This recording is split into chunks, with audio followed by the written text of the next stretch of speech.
Hey guys, so this is kind of like a sad video for me to make. I've tried to film this video a couple of times already and it just was not going through. It was not really clicking. This last time I was like, you know what, I'm just going to talk through it and try to salvage whatever part I can use from this video. So we lost somebody recently, a very good friend of mine. You've probably seen him a couple of times in this channel. So he lost his brother in Canada, and it has really been a very hard, trying, emotional time for the family. And this incident just made me realize that we are very focused into how to move abroad, how to make money abroad, how to send money home, and we are not really thinking of other aspects. Life is very fickle. 1 minute you are alive and the next minute you are gone, and we just try to like make the best of the time that we have. So what happened is that this guy fell into the river. I don't know if I should even call it a river or a sea or an ocean or something, but he fell into a pool of water and he drowned. They tried to rescue him, but unfortunately they couldn't. The problem now is that this guy, his family is still in Nigeria, and he was actually making plans to bring his family over before this thing happened. And now he's dead. There's no way to send him back to Nigeria. His brother here in the UK have tried to make some calls to see how they can send his body back to Nigeria for burial. But guys, the money is something else. It's going to cost a lot of money, thousands of pounds, to actually do that. So they had to reach an agreement that they are just going to bury him in Canada, but that is still going to cost at least £10,000, which they don't have. So there is a GoFundMe account that has been created for him, and I'm going to share the link in the description box. If you are moved to support the family, then please do so.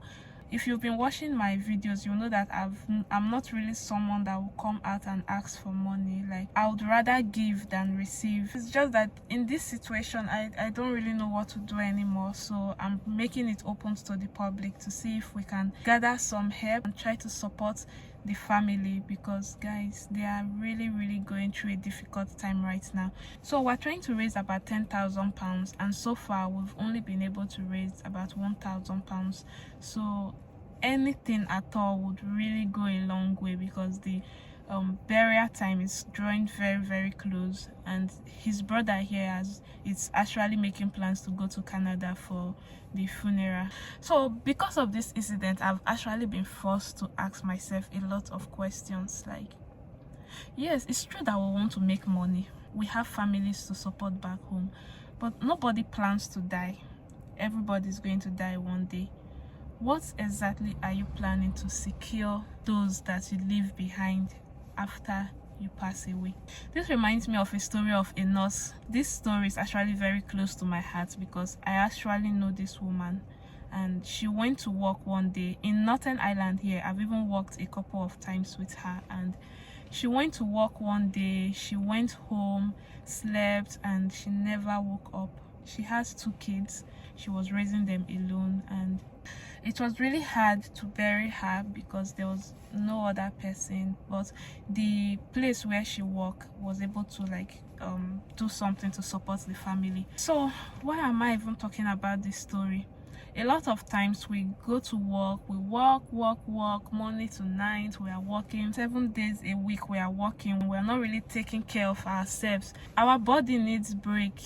Like, our body needs some time to recover, recuperate, to stay healthy. Life is just one, and this life is meant to be lived and enjoyed, and not just to be working. You have no memories, no fun. You just wake up, go to work, come back, sleep, wake up, go to work, come back, sleep. That's not a life. That's not a life at all. And sadly, a lot of us here in the UK, in US, in Canada, Australia, even in Nigeria, we're really guilty of working too much and not taking a break.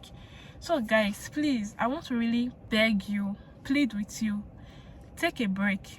Yes, you know what I'm talking about. You that is watching this video right now, you are probably back from work, and yes, you have kids that you need to take care of, you've not slept, you've not even had anything to eat, you just come back from night shift. And night shift, see guys, work in this country is very taxing, it's very hard, it's not as easy as how it used to be back home.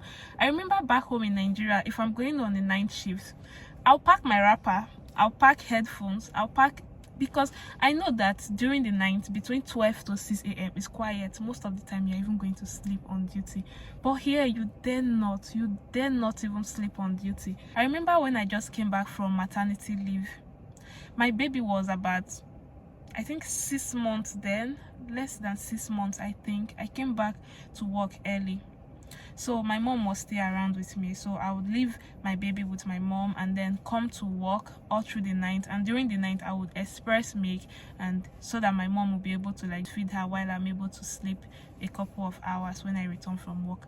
Now there are times that the shift is so busy that I don't even have time to express milk, and then I go home, my breasts are engorged, painful. You guys know how it is. Do you know how busy it's going to be, like that you don't even have time to take 5 minutes break to express milk? I'm not trying to scare you guys.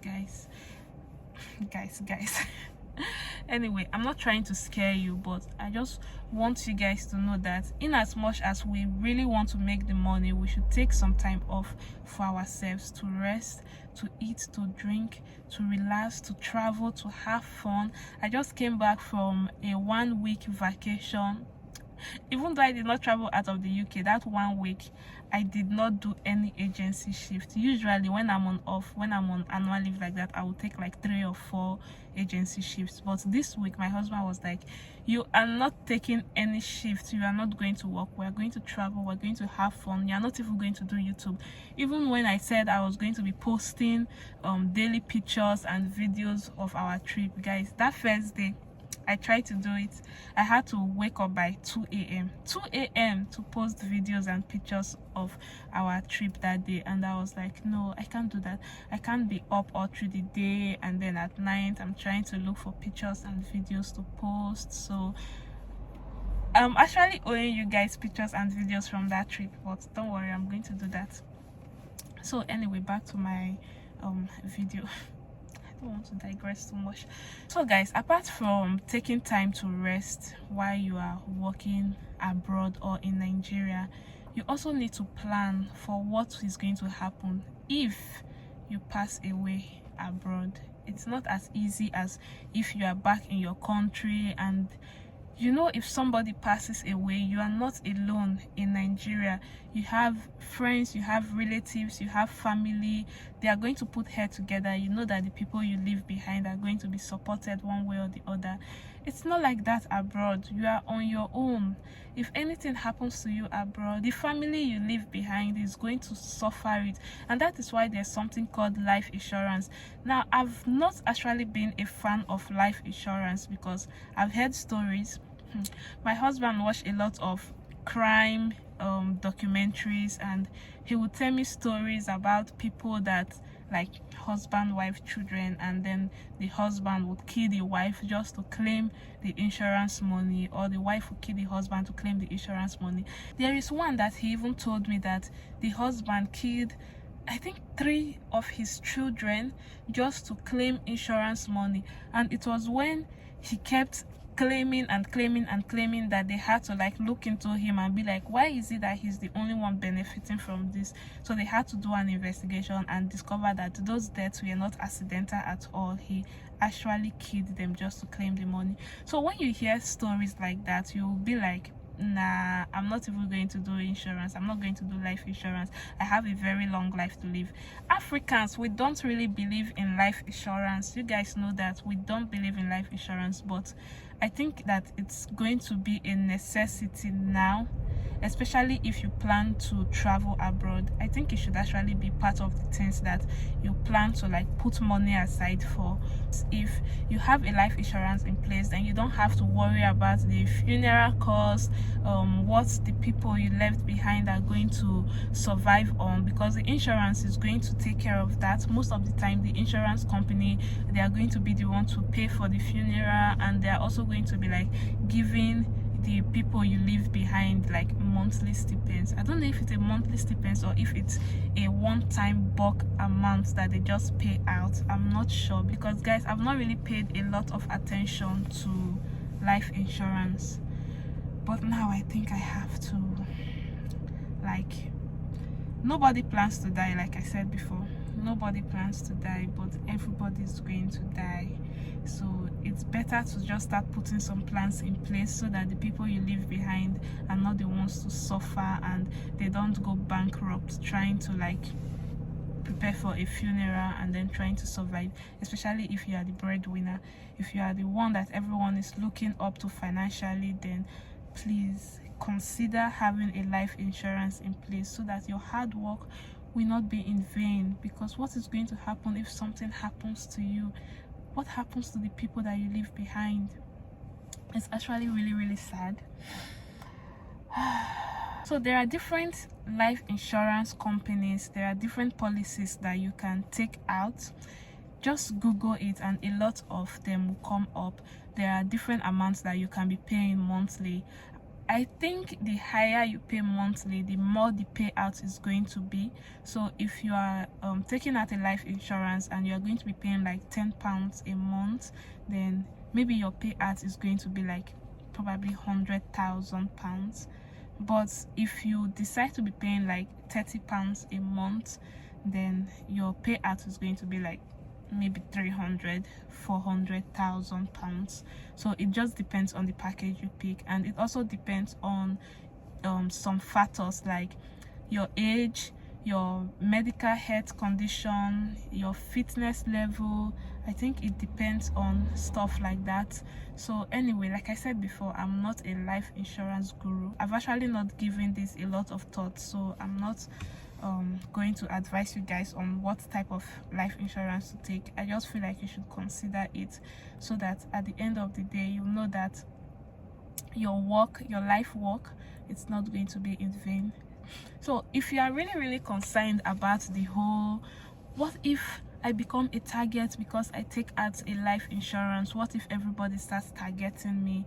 Guys, you can actually take out a life insurance in secret. So take it out in secret. You don't have to tell anybody that you took a life insurance. Take it out in secret. Be paying it monthly, and then if anything happens, the company is going to get in touch with your dependents, and then they can receive the payouts, they can receive the help, and they are going to thank you for it. They're going to be really, really grateful to you for not leaving them in a lurch. Guys, I'm just going to end this video here. I don't have a lot of things to say, but please guys, if you can really, really assist in any way, we are really, really going to be very, very grateful. £1, £2, £10, £20, even £5 will go a long way to help us meet the target. We're trying to raise £10,000, guys, and we are not even halfway there at all. We're not even quarter way there. So I'm begging for your support, and I'm really, really sorry that I have to come online to do this. I'm really, really sorry, because I know that this is not the kind of video you people expect from me, and this is not the kind of video I want to be putting out either, but my hands are tied in this case. I really, really want to offer any support that I can to this family, because they are really going through a very difficult time right now. Go to the GoFundMe account, and anything you can support them with is going to be really, really appreciated. Don't forget to take a break, guys. Don't be working too much. See, if you've booked like 5-6 shifts this week, go and cancel 1 or 2. Take time to rest, drink a lot of water, eat fruits, register in a gym. If you don't want to register in a gym, make sure you take like 1 or 2 walks a day. If you work in an office environment where you are going to be sitting in front of a computer for a long time, then please take a break every couple of hours to stretch your legs. Guys, DVT is free. if you sit too long, you're going to get a clot on your leg, the same as standing. And this goes out to all those that work in the theaters. Standing for a long time as well is not good. Sitting for a long time is not good. Guys, please take good care of yourself. We have to be alive to really enjoy the fruit of our labor. There's no point traveling abroad, working your heart out, working every single day, and then you are not alive to eat the fruits of your labor. It's really sad. It's a sad story. So guys, I'm going to end this video here. It has even gone on too long. I was not expecting it to be as long as this. And thank you so much. My condolences continues to be with the family, and I pray that the deceased rest in peace. And until next time, guys, I love you guys. Stay healthy, stay fabulous. Bye.